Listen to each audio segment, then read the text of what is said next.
Because cakes do not. Nah, that has nothing to do with it. Okay, this is Beauty and the Beast. No. What? No.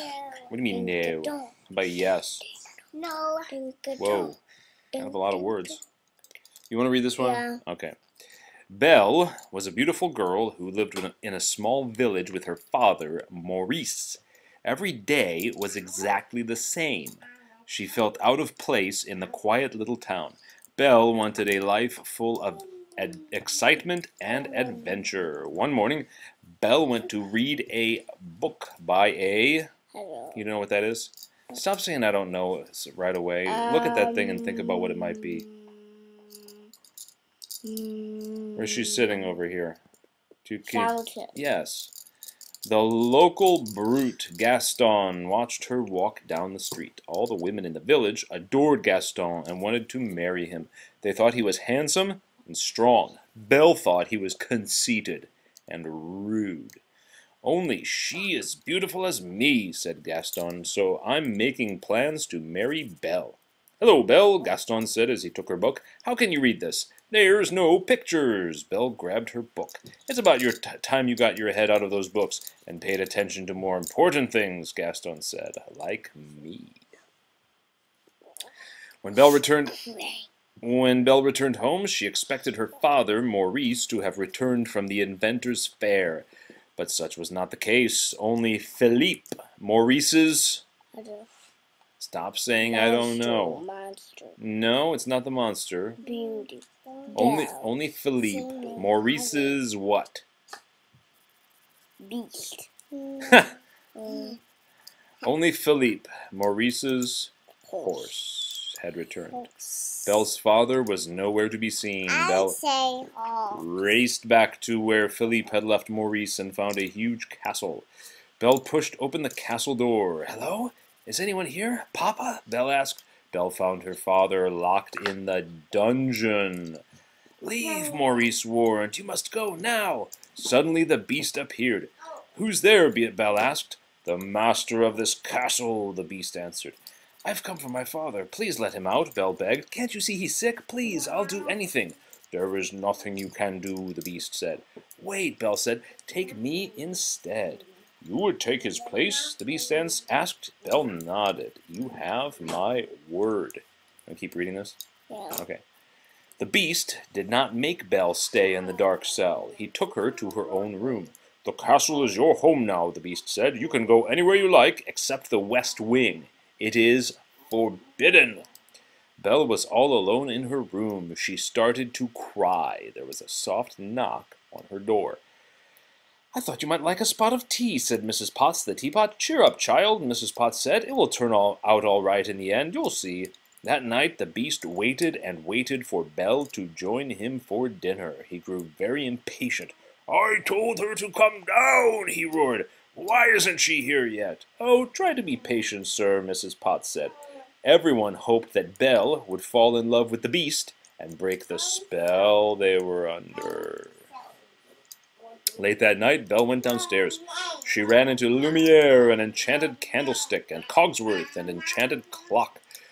I'm a little hungry, she told her new friends. Break out the silver, Mrs. Potts said. Wake the china. Soon all the dishes were singing and... Don't say I don't know. Dancing. Belle liked her new friends. They made her feel at home. After dinner, Belle sneaked into the west wing. There she saw a single red rose under a jar. Glass. Good, yes, like a jar. Before she could touch it, the beast jumped in front of it. Like old jar. Like our jar? Yeah. I'm not sure what jar we have that's like that, but so be it. Like the pink jar. The pink jar, okay.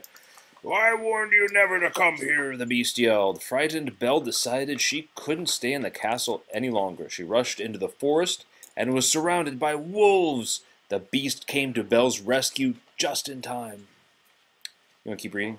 Yeah. All right. Over time, Belle started to feel at home in the castle. She even began to look forward to spending time with the beast each day. They spent hours reading stories. They even played in the snow. Belle taught the beast how to feed the tiny...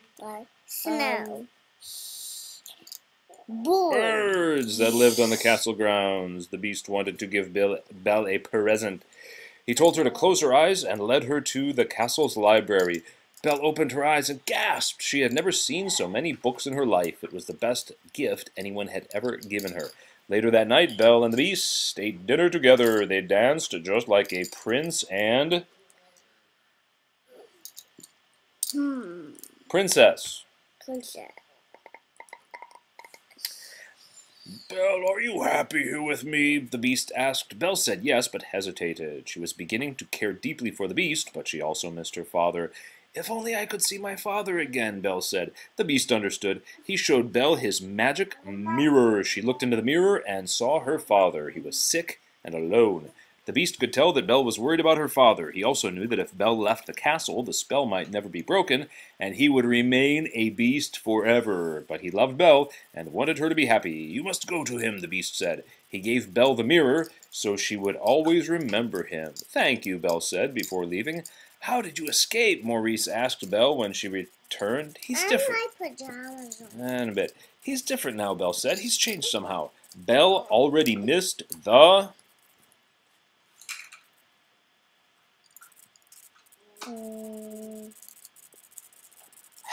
Belle already missed the Beast. The Beast. Knock, knock, knock. Someone pounded on the door. I've come to collect your father, a man told Belle. My father is not crazy, Belle told the crowd gathered outside the house. I might be able to clear up this misunderstanding if you marry me, said Gaston. Never, Belle cried. She ran to get the magic mirror. My father is not crazy, and I can prove it. Belle showed the townspeople the Beast. Is he dangerous? Asked one of the townspeople. He would never hurt anyone, Belle said. Follow me, Gaston shouted. He and the townspeople marched to the Beast's castle. The Beast refused to fight, but when he saw Belle, his heart soared. The Beast reached for Belle's hand, but Gaston wounded him. Gaston fell to the ground. Belle gasped and ran to the Beast. Belle thought that her kind Beast was gone forever. No, please don't leave me, Belle cried. I love you. Suddenly there were magical sparks. The Beast was transformed into a handsome prince. Belle looked into the prince's eyes. She saw that they were the same kind blue eyes. Because Belle had seen the true beauty inside the Beast, the spell was broken. What are all those ones? You know those books. Why can't we can't do Simba and Lightning McQueen? How come we don't do Simba and Superman and Toy Story and all those guys? How come we don't do that one? You know what that one is, don't you? What? What? I'm late. That's Snow White.